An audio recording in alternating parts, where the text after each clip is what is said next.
Assalamualaikum warahmatullahi wabarakatuh. Selamat pagi semuanya. Apa kabar hari ini? Semoga selalu diberikan kesehatan dan diberikan kebahagiaan serta selalu dalam lindungan Allah Subhanahu wa taala, agar pada pagi yang cerah ini kalian dapat menerima pembelajaran dengan baik.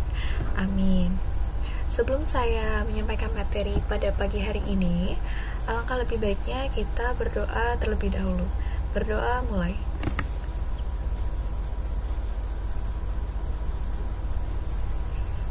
Berdoa selesai. Ya, pada pagi hari ini saya akan menyampaikan materi tentang produk bank. Untuk kompetensi dasarnya itu yang pertama, menjelaskan simpanan giro, tabungan, dan deposito. Kemudian yang kedua, menghitung jasa giro, tabungan, dan deposito. Tujuan pembelajarannya yaitu yang pertama, peserta didik akan dapat menjelaskan pengertian simpanan giro, tabungan, dan deposito. Kemudian yang kedua, peserta didik mampu mengklasifikasi giro, tabungan, dan deposito. Yang ketiga, peserta didik mampu untuk menghitung jasa giro, tabungan, dan deposito. Kita langsung saja masuk ke materi. Jadi, produk bank itu terbagi menjadi 3 jenis. Ada giro, tabungan, dan deposito. Nah, kita akan membahas satu persatu. Yang pertama itu giro. Pengertian giro yaitu pihak ketiga yang penarikannya dilakukan setiap saat dengan menggunakan cek, surat perintah pembayaran lainnya, atau dengan pemindah bukuan. Atau menurut Undang-Undang Perbankan Nomor 10 Tahun 98, yaitu simpanan yang penarikannya dapat dilakukan setiap saat dengan menggunakan cek, bailet giro, surat perintah pembayaran lainnya, atau dengan pemindah bukuan. Untuk membuat cek, jadi terlebih dahulu pihak nasabah harus membuka rekening giro pada bank yang bersangkutan. Nah, ini contoh sarana penarikan simpanan giro melalui cek. Cek sendiri pengertiannya yaitu surat berharga atau transaksi pembayaran yang diterbitkan oleh bank sebagai pengganti uang tunai dan dapat dicairkan secara tunai. Nah, ini ada contoh dari cek. Bisa dilihat ya, contoh dari cek. Kemudian next. Dasar hukum pengaturan cek diatur dalam pasal 178 sampai dengan 229 KUH Dagang. Di samping itu, ada tambahan penjelasan yang dimuat dalam Surat Edaran Bank Indonesia dalam pasal 178 KUH Dagang, di mana suatu cek harus memenuhi syarat formal sebagai berikut. Yang pertama, nama cek harus termuat dalam teks. Yang kedua, perintah tidak bersyarat untuk membayar sejumlah uang tertentu. Yang ketiga, nama pihak yang harus membayar atau tertarik.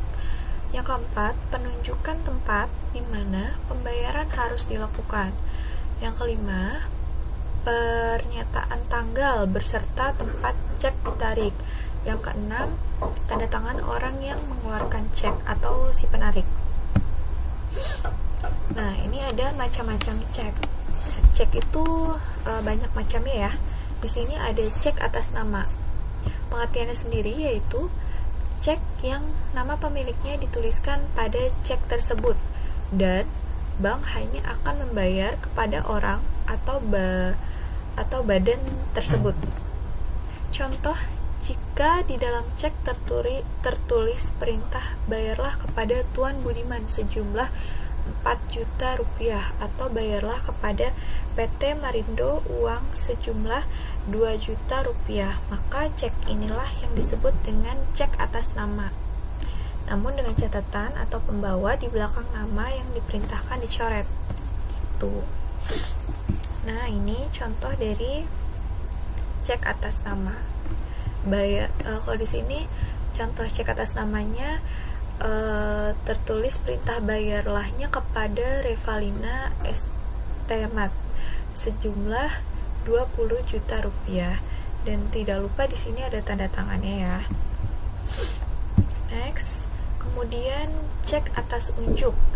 Cek atas unjuk sendiri merupakan kebalikan dari cek atas nama, di mana cek atas unjuk tidak tertulis nama seseorang atau badan hukum tertentu. Jadi siapa saja dapat menukarkan cek, atau dengan kata lain cek dapat diuangkan oleh si pembawa cek. Jadi dia nggak perlu ada namanya gitu. Ini contoh cek atas unjuk.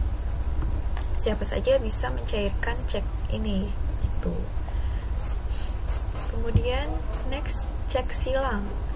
Cek silang sendiri pengertiannya merupakan cek yang di pojok kiri atas diberikan 2 tanda silang.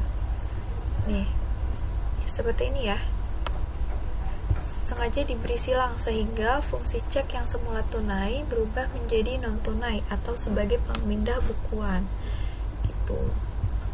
Ini contoh dari cek silang.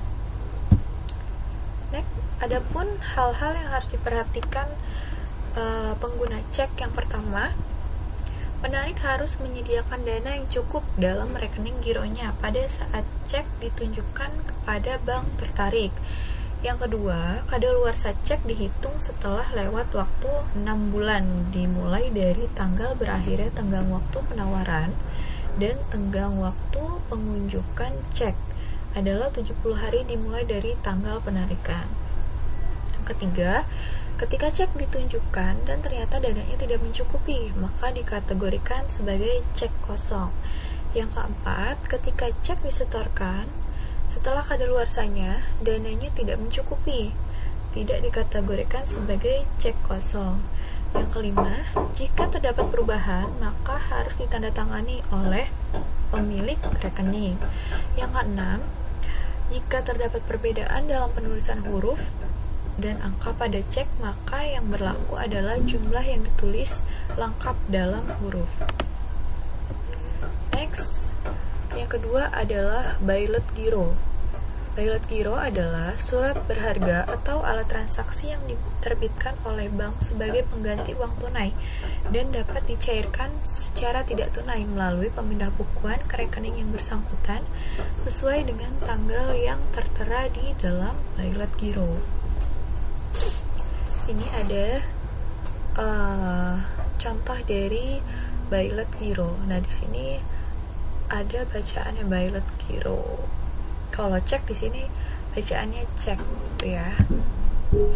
Nah, setiap bailet giro harus memenuhi syarat formal sebagai berikut. Yang pertama, di surat cek tertulis atau bailet giro dan nomor seri. Yang kedua, surat harus berisi perintah tak bersyarat yang jelas untuk memindah bukukan sejumlah uang yang tertulis di bailet giro atas beban rekening yang bersangkutan. Yang ketiga, terdapat nama bank penerima dana. Yang keempat, terdapat nama bank yang harus membayar atau tertarik. Yang kelima, besar dana dalam angka dan huruf.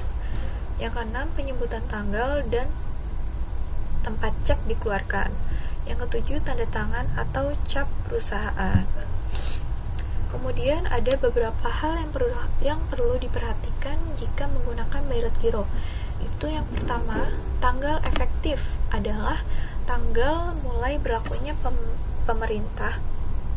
Maksudnya perintah ini ya, mulai berlakunya perintah untuk pemindah bukuan yang harus berada dalam tenggang waktu penawaran.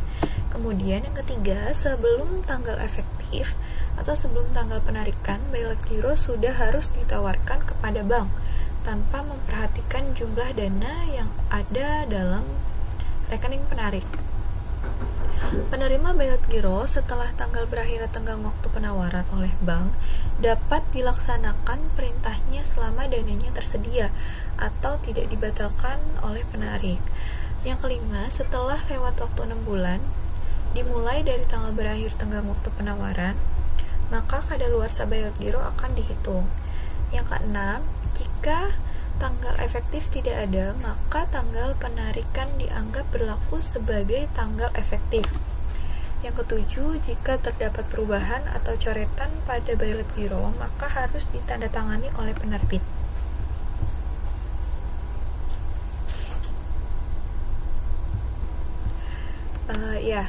Untuk hari ini sampai sini dulu materi yang Ibu berikan. Nanti selanjutnya Ibu akan membahas mengenai bagaimana cara menghitung giro. Ya, untuk pertemuan selanjutnya kita akan membahas tentang bagaimana cara menghitung giro. Ya, cukup sekian materi yang Ibu sampaikan pada hari ini. Sekian dan terima kasih. Wassalamualaikum warahmatullahi wabarakatuh.